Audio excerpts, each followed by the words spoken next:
Hey everyone, welcome back to On Purpose, the number one health podcast in the world. Thanks to each and every single one of you that come back every week to listen, learn, and grow. Now, you know that I don't take your ears for granted.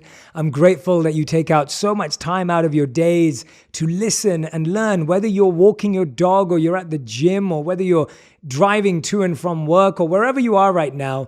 Thank you for choosing On Purpose.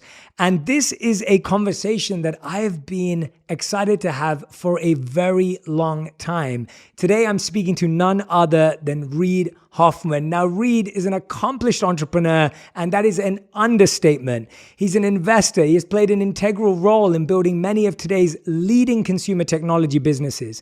He's, of course, the co-founder of LinkedIn and an investor at Greylock. He's the host of his own podcast, Masters of Scale. So you're going to see a master at work today, an original podcast series, and the first American media program to commit to a 50-50 gender balance for featured guests. He's the co-author of 4 best-selling books, The Startup of You, The Alliance, Blitzscaling, and his newest book, with the same name of his podcast, Masters of Scale, Surprising Truths from the World's Most Successful Entrepreneurs. Reid, welcome to On Purpose, and thank you for being here. It's great to be here. I love your show. I've listened to it, as much as I listen to any podcast, including my own, right, which is every moment I have time for. And if I had a little bit more commutes outside of the pandemic, I think my listening to all of these quality podcasts, most centrally yours, would go up. That's so kind, Reid. I'm humbled and I'm touched, and the feeling is mutual. I love your podcast too. And that's what I was just thanking you offline, that I'm so grateful that you've synthesized all of this incredible wisdom from all the phenomenal people you've interviewed into a book that we can easily look at, read, skip to chapters, look at challenges, understand stories. And as we were talking about before, what I love about the book is that it's the stories, it's the psychology, it's the tips, it's the insight, it's everything. It's this very 360-degree approach. But Reid, I want to start with your life not as an entrepreneur, but as an employee. And your first paying job was an editor at a gaming company, and you also wanted to become a professor, which makes me think you were gearing up to be an employee, either of a school or an incredible faculty, and of course you did as a gaming company. When did the idea of entrepreneurship first spark your intrigue and curiosity? And how much were you already convinced you were going to be an entrepreneur, or were you always thinking you were going to be an employee? So I don't think the category of employee or entrepreneur had actually really occurred to me. I always think in terms of projects. I always think in terms of what the work is, what the activity, what you're building. And I don't think it was until years later, I don't think it was until years into LinkedIn that I was like, oh, right, entrepreneur is the word that describes the activity that I'm doing. Like, it wasn't really like, I'm going to be an entrepreneur, or that sort of thing. It was more like, what do you build? What do you fashion? And that was, all the way back to, great research. Not that many people know that I kind of, talked my way into the door of a gaming company when I was 12 and then ended up doing some work for them. So, good research for that. But that was because I was interested in fantasy role-playing games, Dungeons and Dragons and so on. And I was like, this is what I want to spend my time doing. So I want to get in that door and I want to connect with the people who are doing this. And then, kind of similarly. And then I think I became an entrepreneur because when I started thinking about the impact that I wanted to have in the world, the way that I wanted, the insights that I thought I had that could be operationalized, was coming about from the very earliest days of the internet. And with the various earliest days of the internet was, how do we live in this medium by which all of us as individuals and as groups were made better off? And what kind of products can you create there?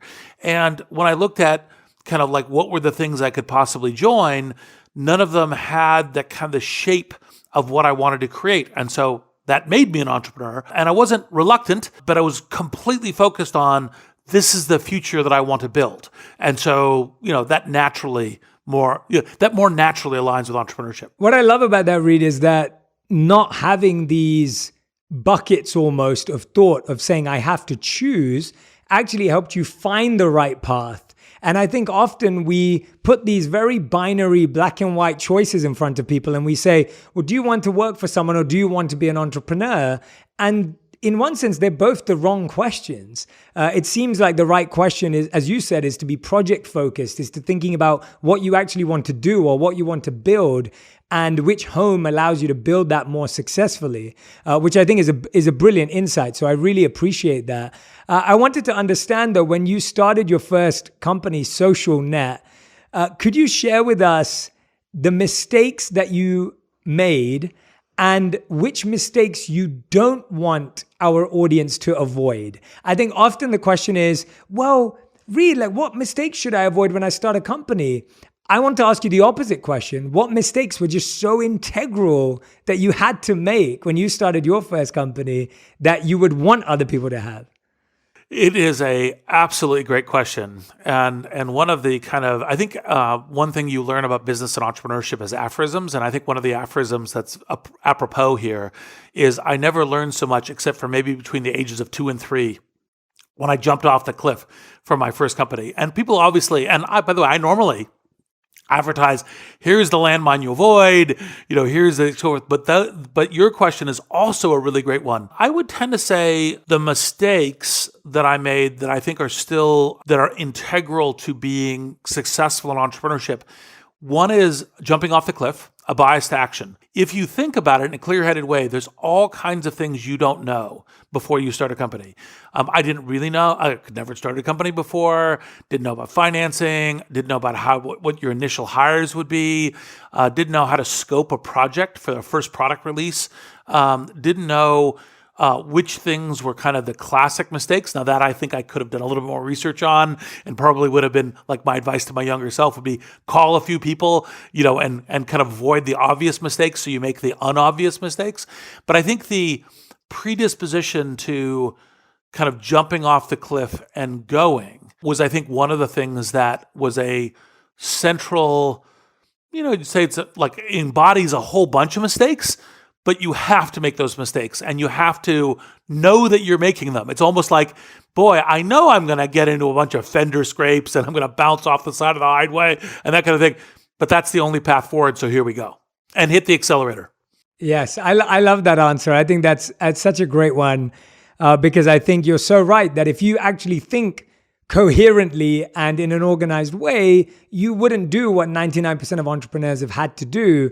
And that becomes your biggest block because chances are your first swing is not going to be successful anyway. But knowing that and still going away and still trying to do that allows you to get over that hurdle of being very sensible and thinking more responsibly. So I think that's a brilliant answer. I wanted to ask you, because I think lots of entrepreneurs or people who want to be entrepreneurs, and we're going to go through the book through chapters that I found really powerful. But I wanted to start off by saying you called your podcast and the book Masters of Scale. And as soon as I heard that title, when I first started listening to the podcast, I loved it because I always wanted to be able to spread wisdom at scale, but with intimacy and depth.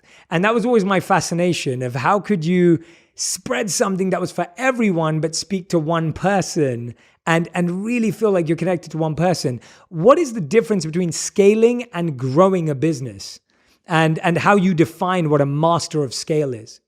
I think it's a little bit like other important words in concepts in our human space, like friendship and so forth. It's a little deliberately amorphous on kind of where that kind of scale and mastery goes, because we want it to be everything from, well, the classic things that one would think about is building businesses like LinkedIn or Airbnb or, or Uber or Google or any of these things that the building these things of industry redefining, society redefining, hopefully massively improving kinds of things is kind of the scale that you're targeting for. And mastery is the mastery of running the kind of the slalom course with minefield and fog and all the rest, which is the thing that matters, is getting to scale. And that's what we essentially target. It's not just the entrepreneurs, but executives and employees and people who care about what these companies or organizations are doing.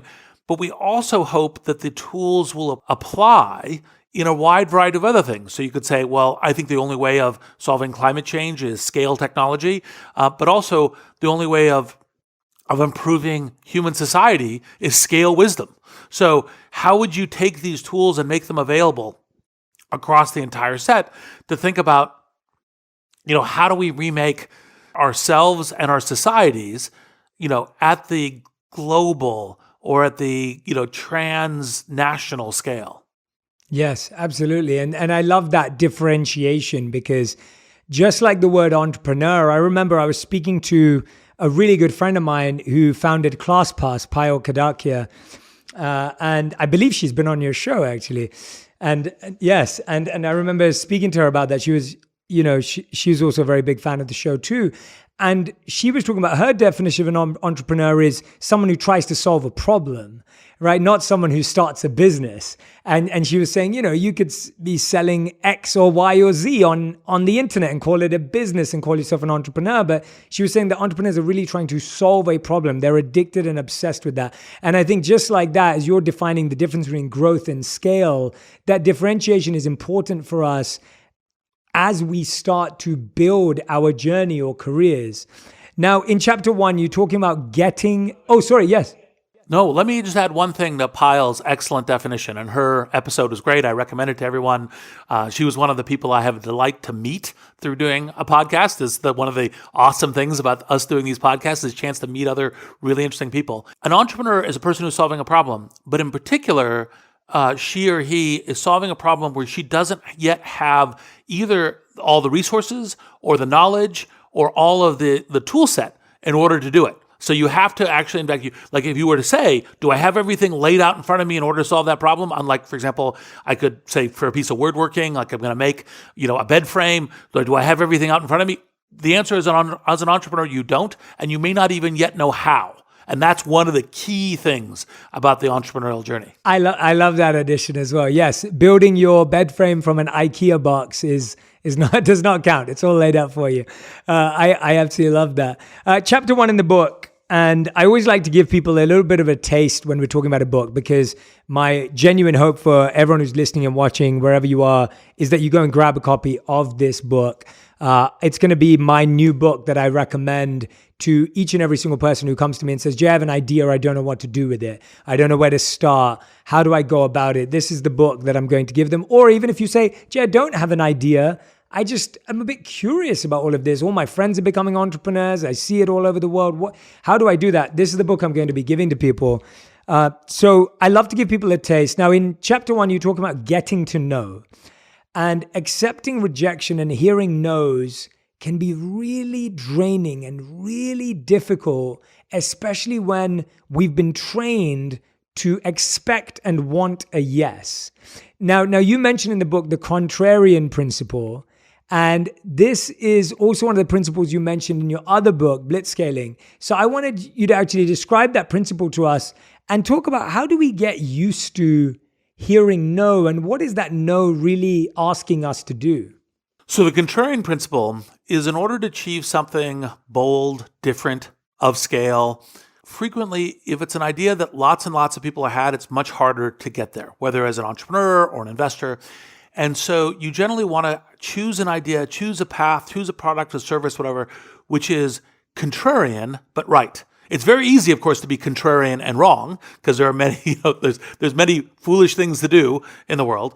And so you go, well, no, where a lot of people think that might be wrong, but actually, in fact, you have had some insight, or you and your team and your colleagues, your friends have had some insight that you could say, okay, this is how we're going to do it. Now, part of how that gets to dealing with no's is, say, for example, and by the way, generally speaking, it's a good idea. You try to convert crises into opportunities. It's a precise kind of mindset strengthening exercises and balance and poise that you go across, a set of podcasts with On Purpose, which is you don't really say, well, I just want to get a yes. And it's like, well, you're not going to just get a yes, especially if you have something that's bold and original and different, because a bunch of people are going to say, well, I don't get it, right? Like I don't get that people will want to buy flavored water without sugar. I don't get that, there's all of these things that we go into on Masters of Scale that say, actually, in fact, sometimes when you get a bunch of people who say, I don't get it, that's precisely when you have something that's gold. Now, so the question is, well, how do you deal with the psychology of it? And the answer is, well, approach no's not as a rejection of you, rejection of your idea, rejection. It is obviously a form of rejection, but where you might be able to learn something from it, where you might be able to understand something about the way the world's working. So if actually, in fact, it's a certain kind of no where people say, well, no, everyone knows that selling flavored water without sugar, because everyone wants sugared water, won't work. And you're like, aha, maybe I have something. Well, everybody knows that no stranger is going to rent a room or an apartment to another stranger. Aha, I may have something. And so you can bring those no's in. And then part of the categorization that we do within that first chapter, because that's part of the reason why you open the book with this, is to give you a sense of, well, which ways should you be responding to different kinds of no's? Because sometimes it's a no and a thoughtful one from an expert that you should dig into understand some of why they think that. Sometimes it's a no that's it's a stereotype and just a reflection, and so then you understand that it's a stereotype. Sometimes it's because the person's not engaging, in which case you should waste no more time with this person. And so that's the kind of thing of treating it as a learning journey, which of course is fundamental to life and of course to entrepreneurship, is the way to reorient the mindset in order to say it's not rejection, it's part of the hero's journey you're on. Yes. Yeah. I'm glad you referenced the hero's journey there as well. And for those of you that have not read it, Joseph Campbell and other writers have spoken beautifully about the hero's journey. And rejection is just such a beautiful part of it when you look back. And when you, like you said, it's psychological. We think it's specific to the idea or the business. Actually, it's all psychological in hearing no and being rejected and still finding a way to continue. And I really, really resonate with that insight that you just shared around how one of our biggest challenges is that we are trying to get this unanimous yes and unanimous consent. And you say that in the book. You're just like, you're actually dubious when there's unanimous consent, because you're thinking to yourself, well, this can't be good then. If everyone agrees with it, then this can't be the right idea. And I found that so refreshing because I think we've been trained to think the other way, that if everyone agrees, you're probably onto something, especially people in power. But if people in power disagree with you, you're actually saying, well, there could be something to learn, but there could be an opportunity here as well. One of the things that I wanted to ask you about this was, is there something, have you been able to in your life as an investor apply that, or have you sometimes felt that, no, this is definitely not going to work, and then something became really successful? Or has there ever been a time when you thought, I've thought about this, there's stuff to think about, or have you stopped saying no? Have you started saying maybe, if, when, or do you still say no? Oh, I definitely still say no, because the average, kind of general partner venture firm looks at 600 to 800 deals a year and says yes to 0 to 2 of them. And now, you generally speaking, you rarely say no in a way that's kind of like, no, never talk to me again. That's if someone's kind of just really not the right fit, right? And it's just like, look, don't waste your time, don't waste my time, this is good. Frequently, you'll say, not right now. When you try to partner with people and be good for entrepreneurs, the not right now may very well be, here's some of the challenges that I have right now, and I hope and anticipate you're going to be really successful, and maybe a future path is a time that we will talk about. Now, there's kind of this psychological categorization of false positives, false negatives, otherwise known as type 1 and type 2 errors. Very rarely when you're doing things moving at speed, like investing, if you're not making both type 1 and type 2 errors, both false positives and false negatives, you're not doing the game the right way, right? You're being too conservative one way or the other. So if you're too many positives, then you're not making, then you're making a set of mistakes, and too many negatives, you're making a mistake. And so for me, what I kind of look at this as is this kind of, like, I think entrepreneurship and investing has this kind of yin and yang, bringing together that yes and the no, that, hey, I could see this vision, but I see the risks, but I put it together and I make a decision. And I think that's part of what we find it to be, kind of super interesting. And I think that's the way I try to balance it, which means that frequently I will say no, although my most often no is trying to be helpful, like being you could almost look at the other side of the chapter was, yes, I know that I'm saying no, but I'm trying to be as helpful as I possibly can to this person who's on this ridiculously hard journey, and this is their at the moment their life's treasured work in so doing. And so anyway, that a long kind of tendrilled answer to your question, but I think worth it. No. Great answer. I'm really glad that you got in the weeds there, Reid. I appreciate it. On the flip side, Reid, what's been one of the most surprising yeses that you've given or you've seen in investing of a company that we may or may not recognize? But what has been the most surprising yes you've ever seen, heard of, given yourself that maybe, again, if you looked at it coherently, you would have been like, it was actually more intuitive. It was more a feeling. It was more an experience. It was more just a gut. Has that ever happened? Do you see that? Well, definitely, because both as entrepreneurs and as investors, when you're at the earliest stages, the seed, the Series A, it's a vision where you don't know how to get from here to there, right? You've got a theory of the game, but you don't actually know how to get there. And so frequently every yes involves a leap of faith, involves look, I think this entrepreneur, she or he, this team, this idea, this time, this technology, yeah, I think they could get there. And so every yes has a little bit of that characteristic at these very early stage kind of judgments. Perhaps the funniest one was Airbnb, which is my very, very first investment that I brought to Greylock.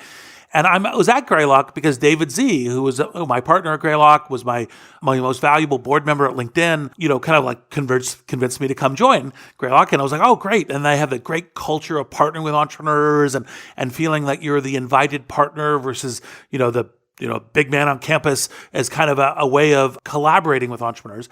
And so I bring in Airbnb and I'm like, oh, I think this is really interesting. And David looks at me across the partnership table and says, well, every venture capitalist has to have a deal that they fail on, that they learn from, and Airbnb can be yours. And so here is this storied, amazing venture investor going, oh, this is a complete idiotic idea, but go ahead, right? And I thought about it. Now, it wasn't so much the intuitive part of the question, but I thought about it, and I thought really hard, and I went, I still think it's worth doing. So he's given me permission to do it. So I'm going to go do it. Right. And by the way, to David's credit, because he's a learner as well, 6 months later, no change in the data and everything else, he came to me and said, you were totally right to make this investment. What did you see that I didn't see? And I said, well, you were right. Cities could react. It's a strange experience. Hotel lobbies are going to react, all of this stuff. The question is if they had a good plan on all this stuff, and the world they were building toward was the world we should be living in. And if they could navigate through those landmines, it would be amazing. And so he was like, oh, okay, got it. Right. And then, off to a more contrarian, but seeking to be right investments. Yes, I love that. And I love that question that he asked you. Like, what did you see that I didn't see? I mean, that is such a cumulative wisdom opportunity. If you're always asking that question when you get something wrong or make a mistake or someone gets something right, I mean, the way that can accelerate your learning and knowledge is absolutely huge. Absolutely beautiful. I love that. Chapter 2 is called Do Things That Don't Scale, which again, you're just playing with us, Reid. You're completely playing with us. I'm reading a book called Masters of Scale. You're now telling us do things that don't scale. What do you think most startups do wrong in the early stages of their business? What are the biggest mistakes? That question, we were going to be talking for the next 3 weeks, right? Because there are many, many ways to fail. It's one of the reasons why on Masters of Scale, we try to go, here's an interesting pattern to possibly navigating the minefield. Here's an interesting pattern. Here's a good sensor, kind of concepts for doing this. Part of the reason why we put this in is because the natural thing that everyone goes, okay, I got it. Scale's religion. I'm only going to do things at scale. And you actually, in fact, say, well, actually, every successful entrepreneurial venture, all of these things that have gotten to scale have done a set of things along the path that were essential to succeeding that were not themselves scale activities. And so people might buy into the religion too blindly.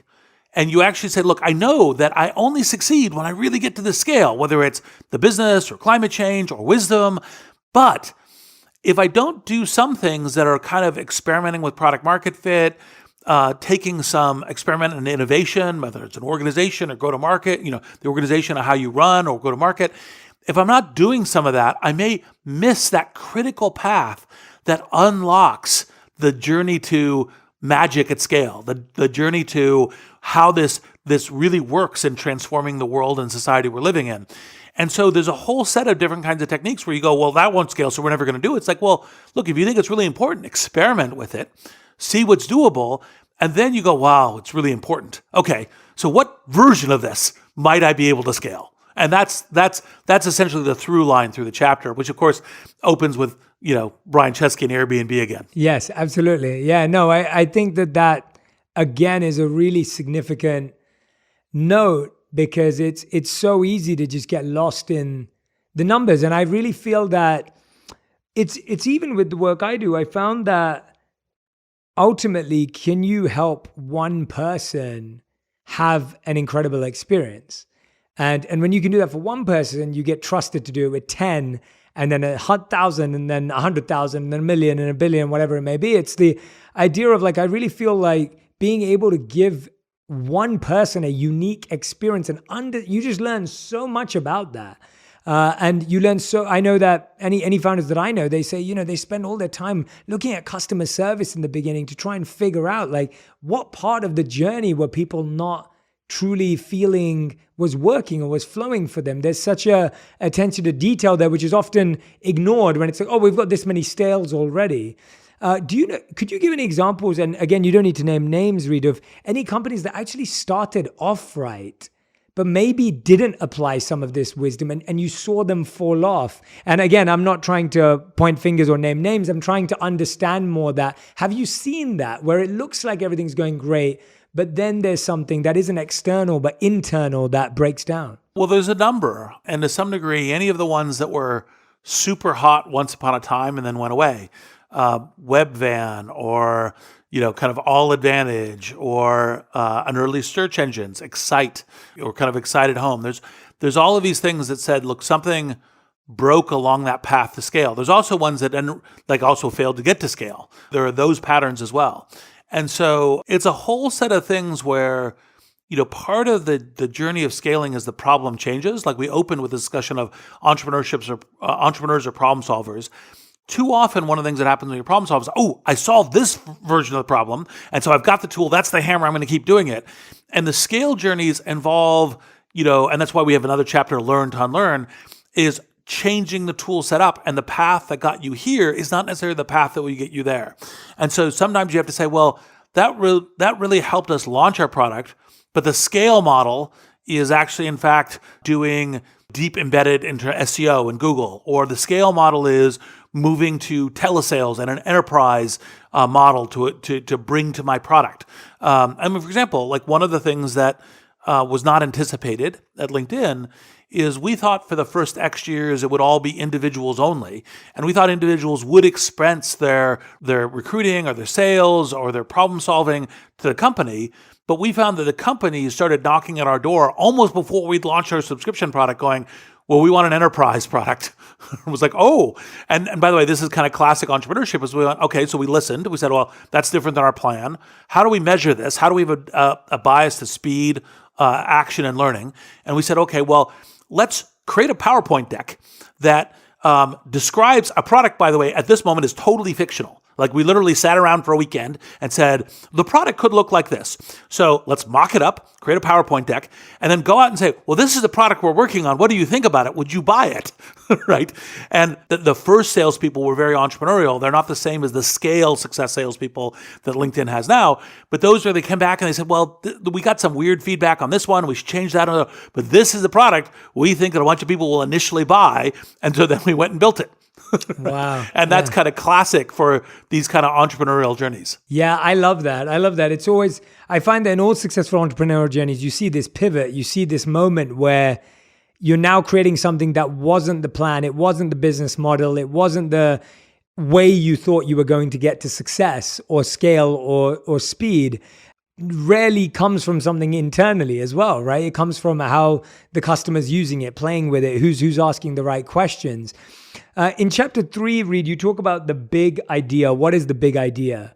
And I feel like, and I'm asking this question, you probably get this question all the time. I think it's important to ask it because I do think this is the majority of people that I connect to, that I meet, that I hear when I'm recording the podcast, is I think I have an idea, but I'm too scared to take action on it or take it seriously because the whole journey seems overwhelming. Do I have to fundraise or not? Do I have the skills or not? Are there too many competitors that are doing the same thing? Is my idea even original? I saw 10 companies like this fail last year. These are the things that go through our head. And then the most basic one, what will my friends say when this doesn't work out, right? Like what will my parents think of me that I left my college education to do this, or I quit law to do this? These are the kind of things we're hearing all the time. What do you say to people when they say that to you, or when you see that, or when you hear that? And I get that that's a big, broad question, but how do you try and help people narrow it down? It's a very complicated question because it comes a lot down to the individual and the individual's goals, purposes, strategy, risk tolerance, what kind of activity they want. And so you have to always condition it based on it. Now, a few general principles, which again apply very differently depending on kind of who you are, is, and what circumstances you're in. How much risk can you take? Entrepreneurship always involves risk. Even if you think you've de-risked the idea a lot, there's always a lot of unknown unknowns, and part of entrepreneurship, you have to deal with the unknown unknowns in order to do this. I think there's a question around you don't do an entrepreneurial idea unless you can think of yourself doing it for the next 10 years. Because part of success is like, would this be worth at least 10 years of my life in so doing? And if not, then great. Not the thing that you need to do, right? And then when you go and talk to your friends about it and try to get some wisdom of the crowds around how does the thing work, you don't ask them, do you like the idea? You don't ask them, do you think it can work? Because they will think that what you want is reassurance. What you want to say, what won't work about this idea? What could cause the idea to fail? Because if you get that feedback and then you begin to aggregate this also gets back to the learning from no's that we were talking about.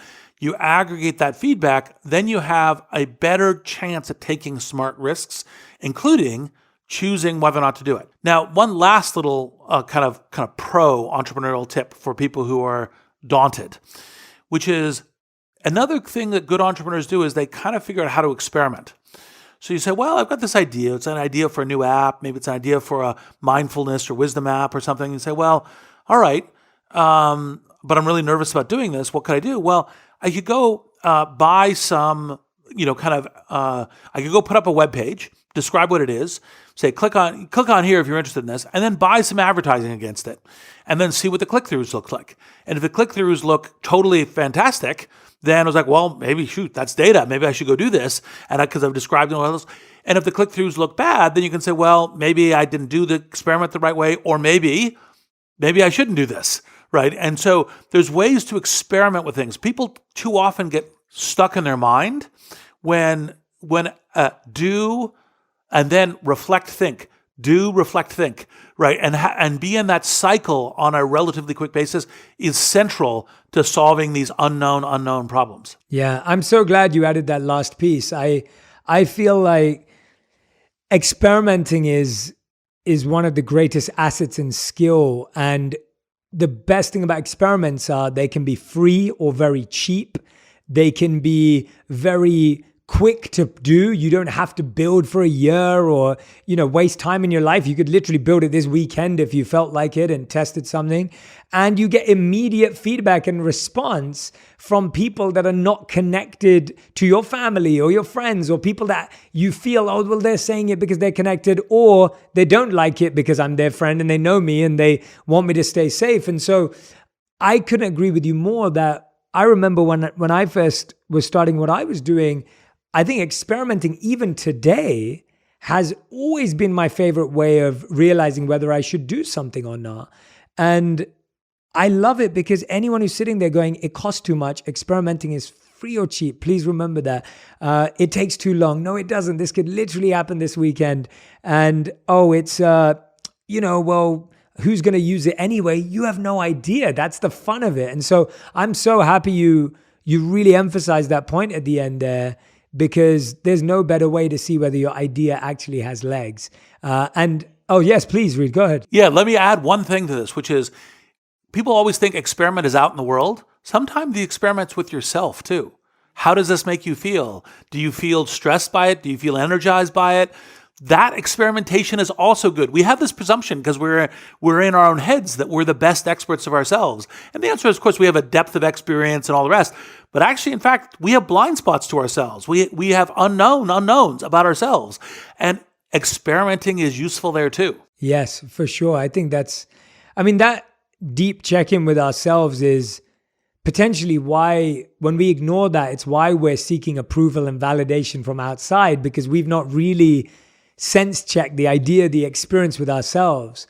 And I've often found the other way around, that I've been so sure about my decisions and pretty much everyone in the room is saying no, but I'm still going to do it because I feel so sure. And I've always felt that internal surety and assurance and confidence has actually made me feel stronger than even when everyone else agrees.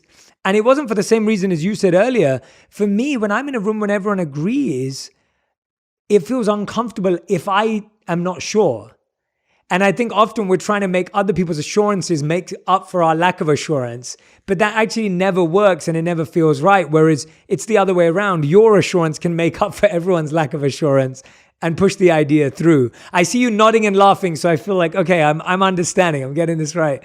Chapter 4, Reid, was the one that I am most in love with. And it's because it's where I am at in my journey in terms of culture for my company, culture for my teams.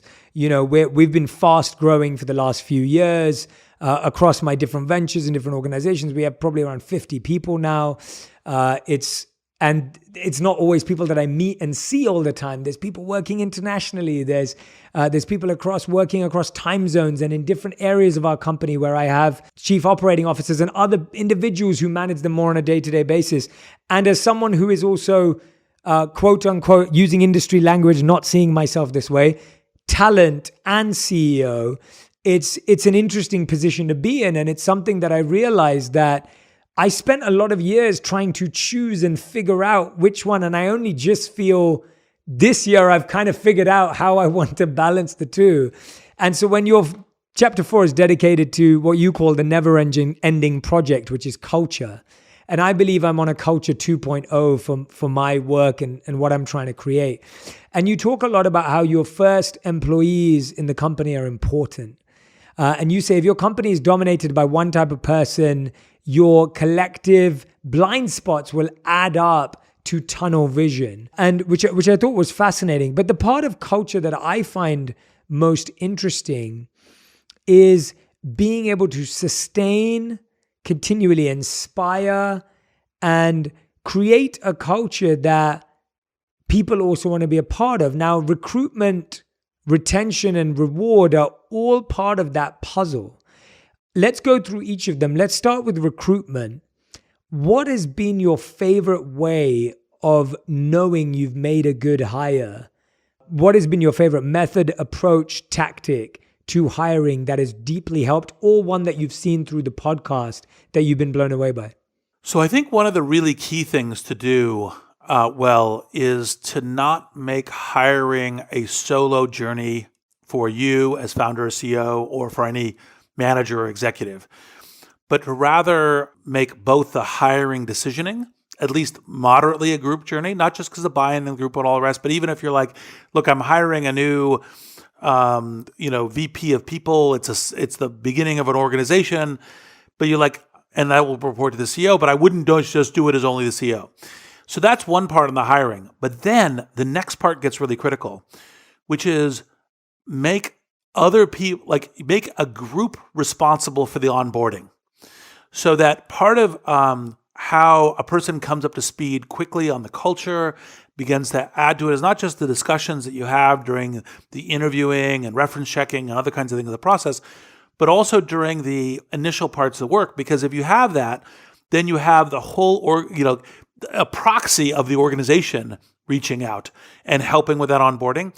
And then that gets to the detail of your question, because how do you know that you've made a magnificent hire is when, call it the 3 people or 5 people that you've made jointly responsible for the onboarding, all come back and say, oh, this new person, she's great. Oh, this new person, he's really interesting and he's, doing well.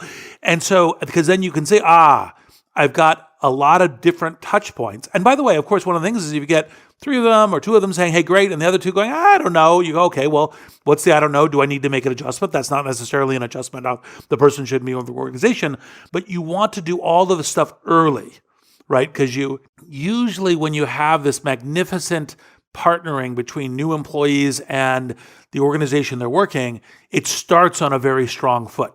It's rare that it starts on a weak foot and then converts. So you want as much of that initial strength as possible, and you need the organization to kind of collectively work at it. And then, by the way, ultimately make a decision. Because if you're 60 days in and you're like, this is a mistake, then you want to fix the mistake as quickly, but also as humanly as possible. Yes. Yeah, I really appreciate that advice. I think that's the mistake I made first time round. The whole recruitment approach was one person led. It was very, very difficult to figure it out. And you're so right that as soon as we switch to a more group-based system, that in effect, and it's hard in the beginning because sometimes there isn't that big a group. In the beginning, it is just you. And so you're kind of relying on yourself. But I like the idea of including people, even if they're not full-time, even if they're people that work with you freelance or part-time that you trust and love. You may even have someone involved that you value in your personal life as part of the interview process. I think that we think of that as weird or awkward, but it's not at all, because there may be someone in your personal life who you believe really understands you and knows you that could help with that process. So I think that's such a great way of thinking about it and such a simple way of solving the problem. Let's move on to retention. Keeping that culture, growing that culture, preserving it, expanding it. What are certain cultural principles? Every company has their own culture and everyone has their own deck and everyone puts their own words on the wall. What are some that you think are underline all good company culture? Are there some key pillars, key themes that you believe are just integral to any successful company that kind of go beyond industry boundaries and backgrounds? Well, I think there's patterns that you want in every culture. It doesn't necessarily mean they're instantiated the same way. So it's kind of the question of, like, what does excellence look like here? We always search excellence, but what is excellence for us? Like, a culture should always be seeking excellence, but specific, not we seek excellence, but like our excellence is this sort. Like, we are thoughtful, we are multi-stakeholder inclusive. It's like, what are the top priorities in terms of what you're doing? Another one is, this is how we define our team play. This is the kind of way that we hold each other accountable. Part of defining a culture is, like, for example, where should every employee be able to hold the founder or the CEO accountable? What should they hold that person accountable for? Like, what's the way that we are running in that? And I think that's part of, like, what the pattern of that is. So, like, we are move fast, or we are take intelligent risks, or we are act like owners. All of these things could be very good cultural elements, but which one particularly define us? And even though there might be a list of 20 virtues, part of culture is like, well, these are the ones we most focus on. These are the ones we most hold each other accountable to. These are the ones that, like, when we're cross-checking how we're evolving, how we're playing the game, how we're getting to scale, that cross-checking is still the thing that, with each other, that drives us forward. And you want to set that from the very earliest days. It grows, it can change. The mistake that people frequently have about thinking about culture is they think like a culture deck. They think it's like, the 10 Commandments. It's like it comes written in stone. And you're like, no, culture evolves. And so you want to have the right organism, the right set of people who are adding to it, who when you bring in a new person, they're part of that organism too, also adding to it and also helping it, adapt and change and expand with a foundation, but still organic and developing. Yes. One of the ones that I think work like that for me was, as an entrepreneur, one of your values naturally is risk taking. It's expression. It's failing. It's figuring it out. And I realized that actually for my team, one of their biggest values was the exact opposite, and it was safety. And I started to realize how important safety was to team members. And to me, that blows my mind because I was just like, I've never looked for safety in my life anywhere. And it's so easy to get caught up in building a culture that is only for you, but not everyone can work that way. And I started to recognize how certain things we did, even though we didn't do it to have this impact, it would be seen as unsafe to someone, even though it was never from that mindset. The mindset was always growth and building and doing more amazing things, but how not bringing people on that journey made them feel unsafe. And so that one for me was a huge one that I had to realize that this idea of being proactive and risk driven and all this actually had to like be completely reverse engineered into a feeling of just safety and support, which was new to me. And by the way, the nuance, of course, which I'm certain was part of your journey, is which parts of safety, which were the fundamental, it's not safety on everything, safety on everywhere. It's which were the key parts that are part of this organization, this set of team play. And that's part of organic cultural evolution. Yes.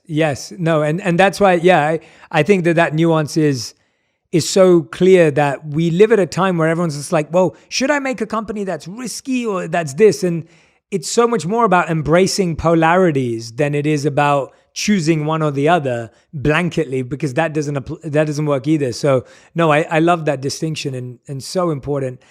Chapter 7 that I wanted to dive in, and I'm mixing and skipping now, is, watch what they do, not what they say. And in terms of looking at the customer, and I find that this is something that some people have an innate ability to spot patterns and notice how people are interacting. And sometimes I feel like my mind works like an algorithm and I feel like my mind's like just connecting dots and stuff. But at the same time, what are some of the most practical ways you've seen companies really listen, learn, and watch their customers or people before they become customers? What have been some of the most masterful ways that companies have actually systematized that? Well, there's a whole set, and it goes from obviously consumer internet, which tends to be the software telemetry in terms of what's going on, to even physical hardware. Like, for example, watching on, like, one of the earliest things that's taught in design school from decades ago was watch the unboxing experience. Because while people, you might say, what most...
What did you most love? What did you most hate?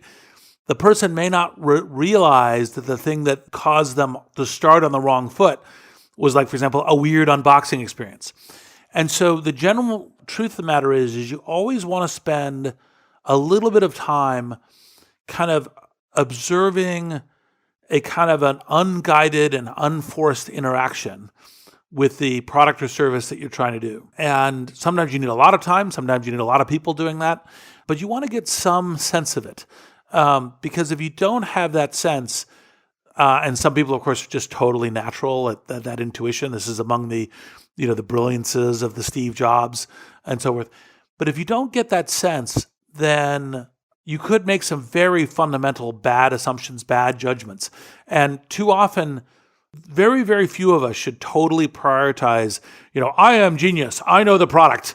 It's always like, be learning from other people, be learning from watching. And, like, for example, one of the things that I think people underappreciate in the kind of the Steve Jobs canon is how much that every time he kind of found an interesting new product, even one that he thought was completely bonkers, he would invite the founder by for lunch or for breakfast or for coffee and talk to them, because a way of learning as a way of doing that. And I think that is a similar kind of tactile nature of that. And so I think that's the thing is to try to get some observation and some engagement there is, I think, critical for every entrepreneur. Wow. And that's the side of Steve Jobs that's often not talked about or not often shared. And it's really fascinating. For me, Steve Jobs has been such a inspiration in so many ways by studying his life and studying decisions, choices, his spiritual background. There is such a fascinating individual. And I think, again, when we look at entrepreneurs and when we study entrepreneurs, it's so important to not start putting them in boxes and then trying to choose which personality type we are, because people are so much more complex and multi-layered and textured. Like each interesting entrepreneurial journey is somewhat sui generis. So while there are archetypes that you should pay attention to, whether it's Jungian or anything else, the notion of what you're doing is you're creating something new. And by the way, that you don't want to invent everything across the whole spectrum. You want a focused set of new things, usually the product or service, sometimes in the way you go to market, sometimes in the way you organize.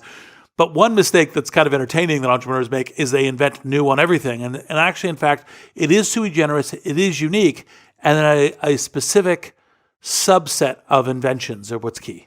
I love that. That's such a interesting and new way of thinking about it as well, that I don't think that,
we've all fully considered. Reid, we've got a few more moments left with you. I've got a ton more questions for you, but I'm gonna narrow some of them down. I wanted to ask you, before we dive into what we call the final 5 on Purpose, which is our fast 5, I wanted to ask you, we were speaking earlier before we came live, and we were talking about purpose, and you were talking about how Masters of Scale is like philanthropic, it's service-based, it's extension, right? How important, at what point is purpose important? Is it important from the beginning? Does it usually evolve later for entrepreneurs? Where does it fit into the puzzle of joy, happiness, success? And where have you seen it been most beautifully incorporated? Frequently, entrepreneurs can make a mistake here because they go, look, there's this market opportunity, this technology enables this. I see this competitive space opening up. I see that I could now do this with this new technology. I could offer this product that's now based on the cloud or based on AI or based on mobile. And that's all by the way, very important. It's super relevant to the success of the entrepreneurial journey. But these entrepreneurial journeys, they're team sports. They're not individual sports. And as part of a team sport, and part of the reason why, like whenever you look at any team organization, sports teams, military teams, other things, is that esprit de corps, that we're in this together, and that it matters that we're in this, and that we have pride that we're in this, pride with each other, pride with our families, pride with the society. And that is all part of having a purpose, part of having a mission. And so defining that, like what is the world that we are seeking to make better? And by the way, it doesn't have, like, obviously the people trying to cure cancer is super important, but there's lots of aspects to making society better. This is how we are doing that. This is why the thing that we're adding in is so important. And so I think that that's important from the very earliest seedling of the idea within all of these projects, but especially the entrepreneurial, where you're trying to build these institutions that help transform society at scale. And so I think it's one of the things to start with on day zero. That's brilliant. I love hearing that. That's music to my ears, of course, and the On Purpose community, because I really believe that it's always there from the birth of the idea, and the purpose is what keeps you going. It keeps you persevering. It keeps you through all those crazy late nights and early mornings and lack of sleep and the breakdown. Like, the only thing that keeps you going is your purpose, whatever that may be. So I love hearing that. Now, Reid, I want to ask you the final 5. These are the fast 5 where you have to answer the questions in 1 word or 1 sentence maximum. So you have 1 sentence. Please feel free to play with that. Reid, these are your fast 5. Are you ready? I hope so. Awesome. I love it. So the first question I have for you is, what is the best entrepreneurship advice you've ever received? Make decisions quickly and recover when you need to. Nice. Okay, great answer. What is the worst entrepreneurship advice you've ever received or given? Persevere against all odds. Oh, and the answer is because you need to learn, right? So it isn't only perseverance, it's also adaptation. Yes, absolutely. Pivoting, learning, adapting, regenerating completely, if that's what it takes. Okay, third question. What is something that you once valued that you no longer value? Crazy hard work. And what I mean by that is kind of a youthful thing, which is when you're 18, you're like, you should pull an all-nighter, or you should show that you could do it by pulling 3 all-nighters. And now I'm definitely of the working smart. You have to work hard on all these journeys, but working smart is the important governor on working hard. I love that. Great.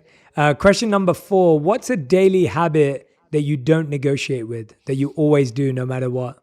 Adequate sleep. How many hours do you sleep? Minimum 6, with the occasional, frequently weekends, go to 8. Try to have 1 or 2 nights, usually mornings, usually on the weekends, where you don't set an alarm and you wake up when your body is like, okay, I'm ready. Part of this is because we go through life, we make decisions all the time. We make multiple decisions all the day. And if you're making bad decisions, you're going to err. And so you have to be cognitively in the right place, which of course is also mindfulness and purpose. But sleep is the baseline. I love that. That's such a great one, such an important habit and underestimated. As a monk, I didn't sleep very much. But today, I sleep is one of my biggest values too. I couldn't agree more. All right, 5th and final question, Reid, is if you could create one law that everyone in the world had to follow, what would it be? Listen first, then speak. Very, very great advice, and would be an amazing law. Reid Hoffman, everyone. The book is called Masters of Scale, same name as the podcast. Surprising truths from the world's most successful entrepreneurs. You can go out and grab it right now. You will not regret it. You may want to get it for a friend and family member too. Reid, again, it has been such a joy talking to you. And even through this screen, I feel your friendliness. I feel your kindness. I feel your graciousness. It's truly special. It's truly special. I've had this experience. And actually, the other time I had it this week was actually with someone in person. But with you, I'm feeling it through the screen, which is really special. So I want to thank you for being so present, for being so conscious for our community and our audience today. You've really served them beautifully with your experience, wisdom, insight. I really, really hope everyone goes and grabs a copy. I can't wait for people to read it. And I really, again, hope to see you in person very soon. So yeah, thank you so much. No, me too. If any of you have been listening or watching, make sure that you tweet, Instagram, tag me and Reid, because we'd love to see what are the nuggets of wisdom that you're going to apply. What's the thing that you're practicing, experimenting with, exploring? I love being able to see what you're taking away from these episodes, because they help me understand which questions to ask, what to improve, what to make better. So please, please, please tag me and Reid. And again,